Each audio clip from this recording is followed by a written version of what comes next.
Alright, we're here. This is it. The first of the world's most dangerous playgrounds. They say this place is strictly off limits, and for a pretty good reason.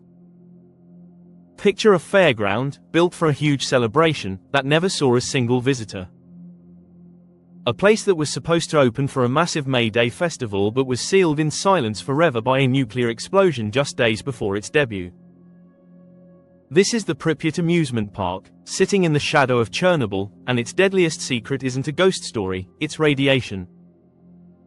That Ferris wheel you see looming over the trees was supposed to start spinning on May 1, 1986.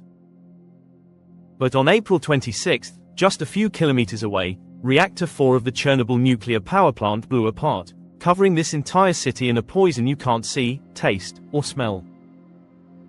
The grand opening was cancelled.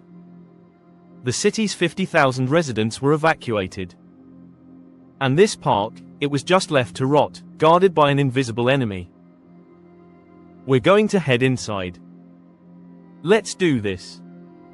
Pripyat Amusement Park, the nuclear ghost. The first thing that hits you is the silence.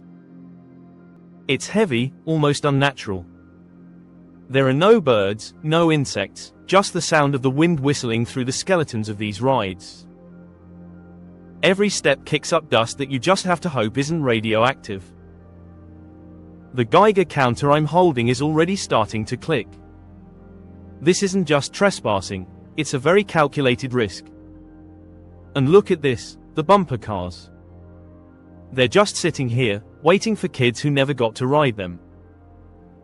There are rumors that the park was rushed open for just one day on April 27th, to distract people from the disaster that was unfolding, but those claims are unconfirmed, lost in the chaos of the evacuation. What we do know for sure is that this place became a ghost town practically overnight. The decorations for that May Day festival are still hanging from rusted light poles, a faded memory of a future that was stolen from this city. And then you see it. The icon of the entire Chernobyl disaster. The Ferris wheel. It stands tall, its yellow cabins like defiant eyes staring out over the dead city. It's somehow both beautiful and terrifying. It's become a symbol of the tragedy, a monument to a world that just ended. While explorers and tours are sometimes allowed in the exclusion zone, some spots right here are dangerously hot. The ground directly under the Ferris wheel is one of the worst, where cleanup crews washed radioactive fallout from the structure, letting it soak into the soil. It's become a tradition for visitors to leave a teddy bear or a doll on one of these rides, a small memorial to the lost childhoods of Pripyat. It's a chilling reminder that this wasn't just a playground, it was part of a home. But the danger is still very real. The metal groans under its own weight, and with every crackle from the Geiger counter, you're reminded that the deadliest threats here are the ones you can't even see. Nara Dreamland, the Disneyland doppelganger from a park silenced by nuclear fallout, we go to one that was silenced by money and ambition.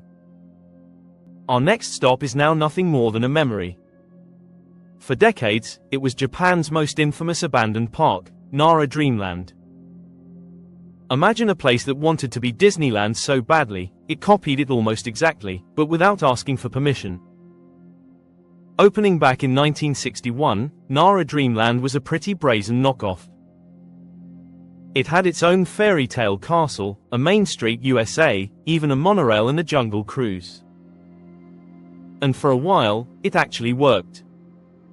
But when the official Disneyland opened in Tokyo in the 80s, followed by Universal Studios not too far away, Dreamland's fate was sealed.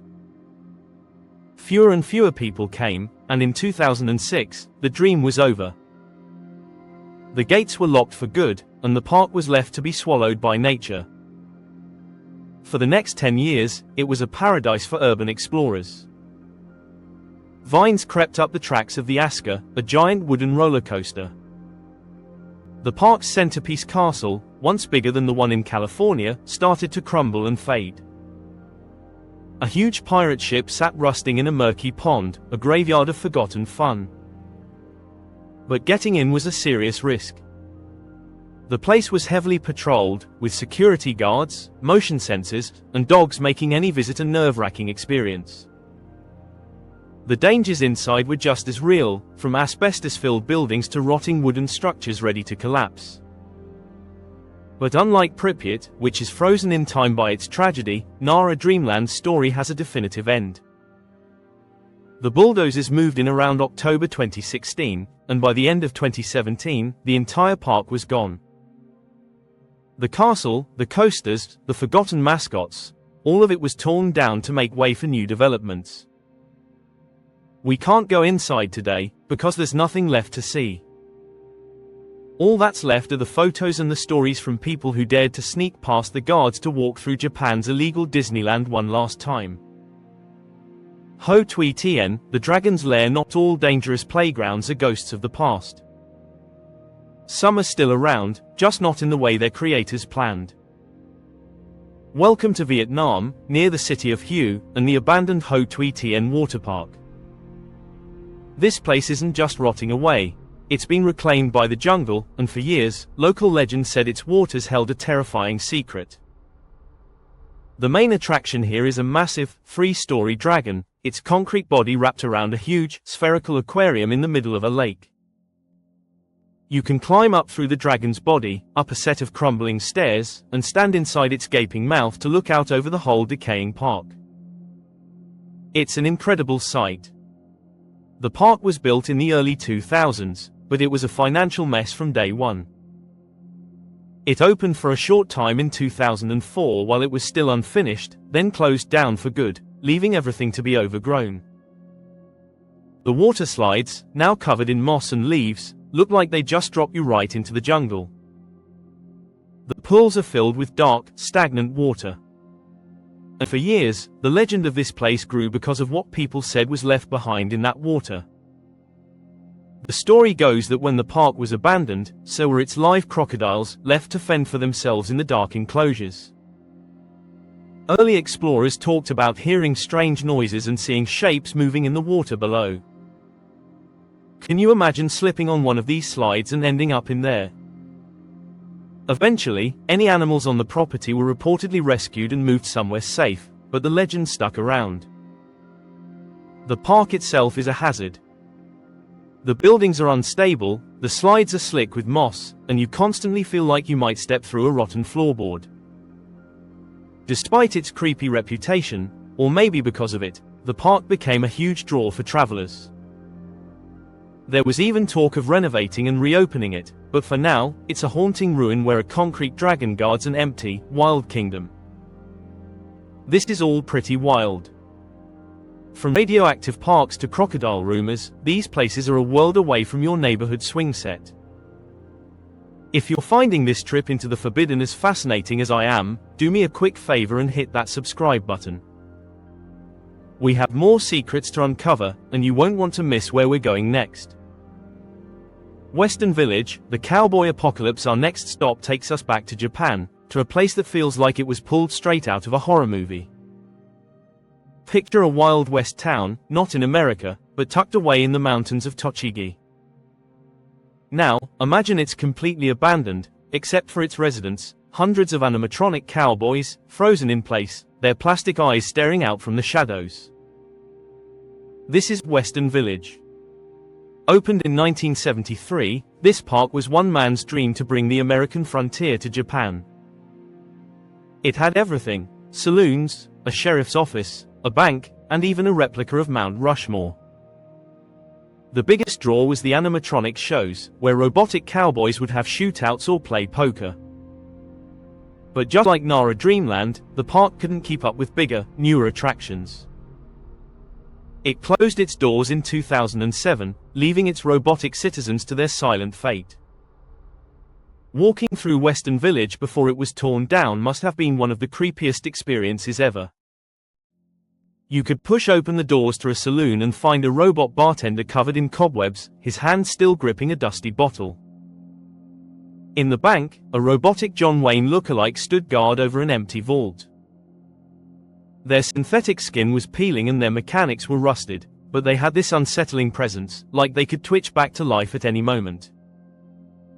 Urban explorers said that pranksters had even moved some of the animatronics into creepy poses, making them peek out of broken windows or lurk behind doors. And, like Nara Dreamland, the story of Western Village ends with demolition. The land was just too valuable, and the buildings were too far gone. The village has now been largely torn down. But the photos from its time as a Haikyo, a Japanese ruin, are unforgettable. It was like stumbling into a surreal robot graveyard, a place where a fantasy world was left to die, and its artificial inhabitants became the silent, watching ghosts of a forgotten dream. Six Flags New Orleans, the Hurricane's graveyard for our final location, we're heading to the United States, to a place that wasn't destroyed by money or a nuclear disaster, but by the incredible power of nature. This is Six Flags New Orleans, a 227-acre wasteland left behind by Hurricane Katrina. The park first opened as Jazzland in 2000, then became a Six Flags in 2003. It was a huge, busy theme park. But in August 2005, that all changed. When Hurricane Katrina hit, the park's drainage system failed, and it was submerged under feet of corrosive, salty floodwater for more than a month. Six Flags declared the park a total loss, and it has stood empty ever since, a haunting memorial to the storm's power. Exploring this park is like walking into a post-apocalyptic movie. Roller coasters like the Mega Zeph stand like the skeletons of forgotten giants, their tracks twisted and rusted. A Joker-themed ride is almost completely hidden by overgrown vines. The bright colors have been bleached by years of sun and peeled away by the humidity, creating a landscape of rust and decay. But the real danger here isn't just unstable structures. The flooded parts of the park have become a natural wildlife preserve, and it's common to see alligators in the murky water. Add the risk of toxic mold, and you've got a playground that is actively hostile. For years, there were different plans to redevelop the site, but nothing ever happened. The park became a famous, though illegal, spot for urban explorers and even a filming location for movies. But the end is finally here. Demolition has begun, with plans to turn the land into a new complex with a sports facility and hotels. Soon, this massive scar on the New Orleans landscape will finally be gone. It's a somber, powerful place, a playground that became a graveyard, and a chilling symbol of how fragile our world of fun and games really is. From the radioactive quiet of Pripyat to the flooded ruins of New Orleans, these places are so much more than just abandoned parks. They're monuments to tragedy, to failure, and to the unstoppable power of time. They're playgrounds where the ghosts of the past feel very real, and the dangers are right in front of you. Exploring them isn't just about the thrill, it's about finding the stories these places hold and seeing firsthand what happens when all the laughter stops. It makes you realize just how quickly the things we build can be taken back by the world. Thanks for joining me on this journey into the world's most dangerous playgrounds. If you know of a forgotten place you think we should check out, let me know in the comments below. And don't forget to like and subscribe for more adventures into some of the world's most hidden and forbidden locations. Stay curious, and stay safe.